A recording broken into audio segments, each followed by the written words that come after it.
At 0072, we ran over a mole mine. Private Wheeler, riding shotgun, died instantly. The drive cylinder was smashed up through the floor of the transporter, injuring Private Molto and myself. I think the rest were thrown clear as the vehicle went over.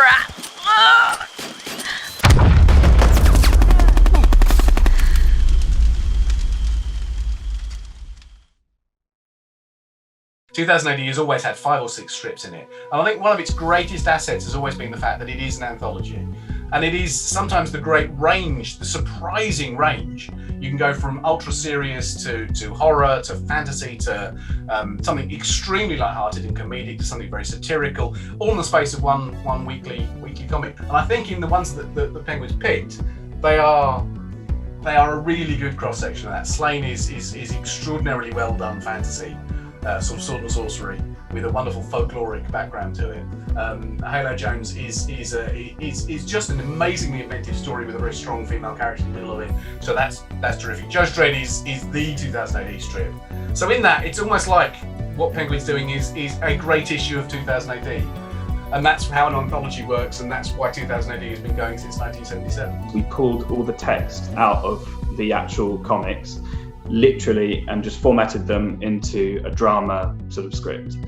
And then it was my job, I think it took about a week per comic, to go through the script, looking alongside with the comic, and to first of all pick up any details that are uniquely visual and make sure that they're in the script. And then it's just been a process of, you sit with the actors, you get from them what you want. And I mean, that has been so much fun. So some of the most surreal notes I've ever had to give to actors, like, could you scream in slow motion for me here? And could you sort of die a little bit slower for me?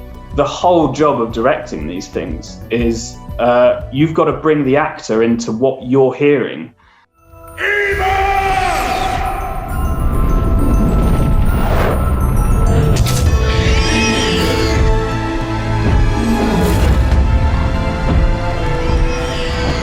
Savouring the prospect of an easy kill, the phantom dragon could not resist attacking the dying knucker.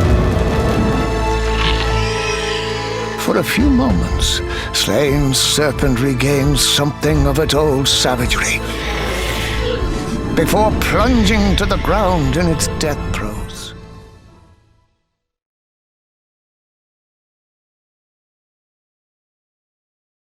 When you're looking at a graphic novel, not only do you have to get your eye in, I find, in order to work out the flow,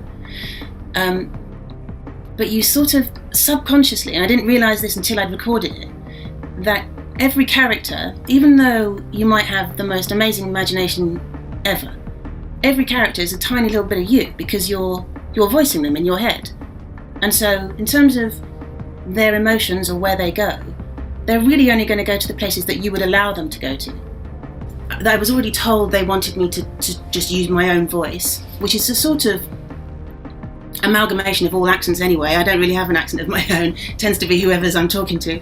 And I think that's something that lends itself to where they are living and how they're living. It's quite it's very diverse, the characters in the novel. And so all I did really was make her a little tougher than I am. Actually, I made her a lot tougher than I am, because I'm no cop. And so I sort of used a slightly deeper register. It's so cool. I'm so going to read more graphic novels. It's Judge Dredd. So of course I'm going to do it. And you know, you read the first 3 pages and you go, this is quality stuff. I'll be happy to do this. The first thing you do is you read through read through it as a story as best you can, if you've got time to. Sometimes you don't have time to, but if you read your line, if you like, what you are having to say, you can often pick up from the language exactly what kind of intent the author had. So that's what I always do, sort of bow to the author and go, what were they trying to do, and give them the benefit of the doubt that, you know, this is done as best as they could do it. So what I did is then sort of tuned into that voice, which sort of lent itself to that kind of, you know, the guard voice, the one that can see all and will tell you all, but is also interested in what's going to happen next, you know. So that there's a lot of that in there, which is really delightful to read. and sounds good even just as you're reading it out loud. You go, oh, that's I can hear myself listening to that. So it's getting those sort of nuances into what could be quite flat narration. That's, I find, an interesting challenge, and the words really lent themselves in this one. Welcome to the pit. The graffiti ran. The unwritten message was, abandon hope. For years, Sector 301 had been a dumping ground, not merely for judges, but humanity in general. A huge open sewer into which the city poured its mistakes. I've always been a science fiction nut. So I see this and I think what I love about Dan's work is that he's created a very in-depth universe, which is detailed and actually not too far away from a place that we can see ourselves, if we're not careful. So it's rooted in realism, which is what really, makes it joyful for me. I mean, I'm as much an audience as a reader is. So I allow the work of the artist, the work of the creator, and the dialogue, whoever creates the dialogue, to just wash over me as if I was just enjoying it for pleasure. And I allow my own imagination to be triggered. So, basics. 3 cults known to Ludmilla HSD. The Exhalation, the Private Sanctuary, and somewhere here, the Red Visor, aka the Sungazers, aka the Shiners. One of the great things about Halo Jones is, as you said, she's a kind of normal-ish girl in this sort of extraordinary space and time. And so there's a really lovely sort of human aspect at the core of it all. And actually, I think so much of the story is the interrogation of human beings, irrespective of what time and setting that we're in, sort of us at our very best and us at our very worst. And I really felt that with Halo. And it's something about the sort of aspiration that she has to something better is, I think, a thing that human beings are always going to feel, no matter how far technology advances and how great things get or how terrible things get. We're always going to have that feeling, and that sort of drive towards more than just survival, right? The audience can't see anything, they can only hear your voice. So because you've taken away some of the senses, you have to work a bit harder to make sure that you get across all the story and all the, really paint the picture. Obviously there's sound design and stuff that goes in afterwards, but to really paint the picture of the characters and who everyone is and make sure that everything is really as vivid as possible.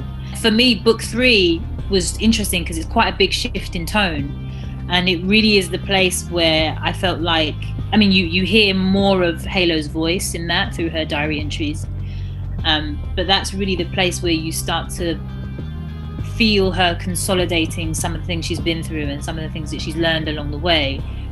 I quite enjoyed getting to that point, and obviously because I did all 3 books in a day as well. I did all 3 stories in a day, so I really did go on that journey with her. And yeah, the final book was really was a special one. I know we lose everything, but don't you see?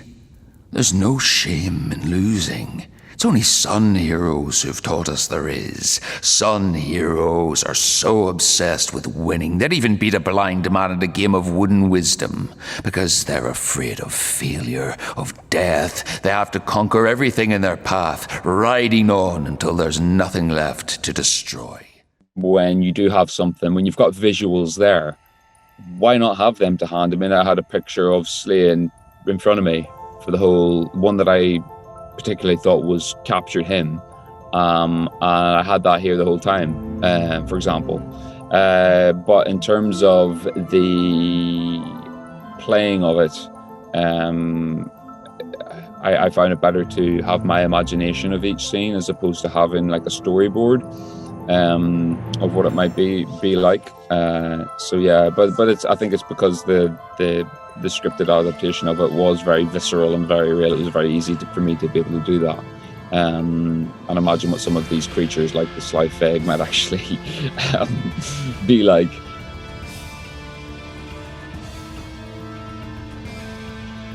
Normally normally the hero is always doing brave things, right? Well, okay, he's always, rescuing beautiful women from, evil ogres who've got them trapped in dungeons. And we're thinking, okay, we've seen all this so many times before. Why do I want to add to this mythos? What can I say that's different? I'm half Irish, and I wanted to understand and make sense of what you might call my Celtic heritage. It became obvious that if I was following the Celtic legends, that they did not conform to the heroic fantasy image that's most popularly related to Conan, who's, pumping iron, he's full of testosterone and all the rest of it. And the Celtic legends didn't correspond to that. They have incredibly powerful, dangerous women in it, of which perhaps the best example is Maeve, who turns up in the Horn God. So it was like a journey of discovery. I had to rediscover things. A lot of us are used to fantasy when it's been kind of processed, as in Game of Thrones. So it's kind of designed always for a modern audience, whereas Sláine, it's a rebuilding of the past to say, okay, let's try and make these stories accessible to a modern audience, but let's not compromise too much with the original material. I was really surprised actually at how easily they were converted into scripts and audio, because there's loads of words on these graphic novels that you sort of don't necessarily always see, but they're so illustrative of what's happening. But also, I guess the images is something that we really want to do justice in the sound design and the music and all of that and the acting. I think because the stories are so immersive, they're so well developed and the characters are so well developed, it actually lends itself really well to the audio drama format because it's such an immersive format. If anything, it's just adding an extra dimension onto stories that are already so brilliant and fantastic. I don't think it's necessarily enhancing them in a way that they're so brilliant already, but it's just another dimension that we can kind of bring to those stories, I think. The most satisfying element, I think, is that we've been ruthlessly faithful to the comics, and we know that the fan base will absolutely love these. The people who love them absolutely love them. So we've barely changed a thing. It's all as you would find in the comic.